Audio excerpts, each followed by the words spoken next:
এই যে দেখুন, এতদিন দেখতাম হলো সবুজ কালারের শালগম, আর এখন এই আজকে দেখে এলো বেগুনি কালারের শালগম। আজকে আমি শালগমটা ইলিশ মাছ দিয়ে রান্না করবো। এই যে শালগমটা উপরটা যতই বেগুনি হোক, ভিতরে কিন্তু সাদাই বেরিয়েছে। দেখুন, এই শালগমটা এই ইলিশ মাছ দিয়ে রান্নার মাথা দিয়ে মিষ্টি কুমড় দিয়ে ভাজি করবো। এই যে হলুদ দিয়ে দিছি আর লবণ দিয়ে দিছি। তেল ওই চুলায় মাছটা বাজছে, আর এই চুলায় আমি মশলাটা কষা হলাম। এখানে আছে আদা, রসুন, পেঁয়াজ আর শুকনো মরিচ বাটা, হলুদ থাকে, লবণ পরিমাণ মতনই দিবেন, যেরকম রাঁধবেন। মাছটা একদম কড়া ভাজা দেবো না, যখন তরকারিটা রান্না করবো মাছটা হালকা ভাজা দেবো। এই যে শালগমটা দিয়ে দিচ্ছি, এই যে পেঁয়াজ, কাঁচামরিচ আর তেল, আমি মিষ্টি কুমড় ভাজি বসি।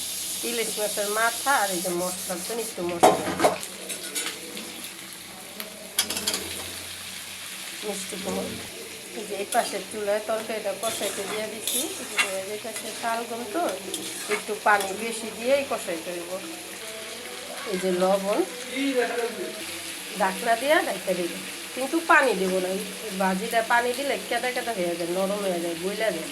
আর যদি পানি ছাড়া একটু ডিমা চুলায় করে তাহলে ভাজিটা সুন্দর হয়। টমেটো, তরকারিটা কষাইছি, দেখুন কত সুন্দর দেখা যায় মাশাআল্লাহ দিলে। কালারটা সুন্দর আসছে, শালগমটিও যে সিদ্ধ হয়ে গেছে। দেখুন কষানোর ভিতরে সিদ্ধ হয়ে গেছে। দেখুন আমি পানি দিয়ে দিব।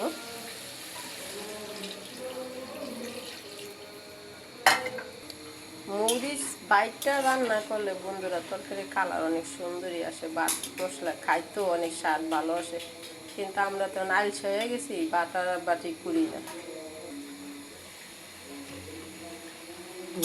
পানি দিইনি, তারপরে ঢাকনা দিয়ে দিছি, পানি উঠে গেছে। আর এইভাবে মিষ্টি কুমড় ভাজি করলে ভালো লাগে, পানি দিলে কেটকেটা হয়ে যায়।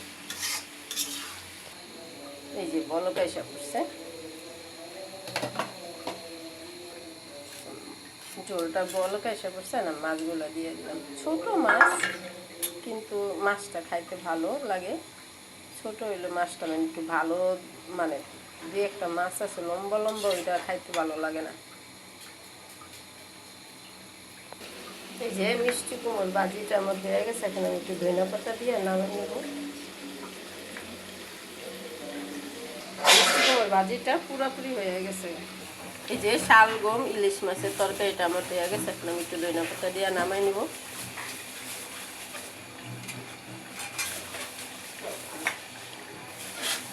এটা হলো মিষ্টি কুমড়ের ছিলকা, আর হলো পেঁয়াজ, রসুন আর কাঁচামরিচ, এটা আমি ভর্তা বানাবো।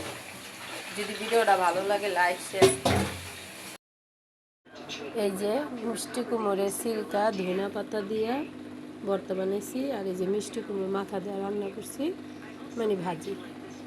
আর এলো যে শালগম, সবুজ কালারের শালগমটা এখন এই যে ইলিশ মাছ দিয়ে রান্না করছি। দেখুন কত সুন্দর দেখা যায়।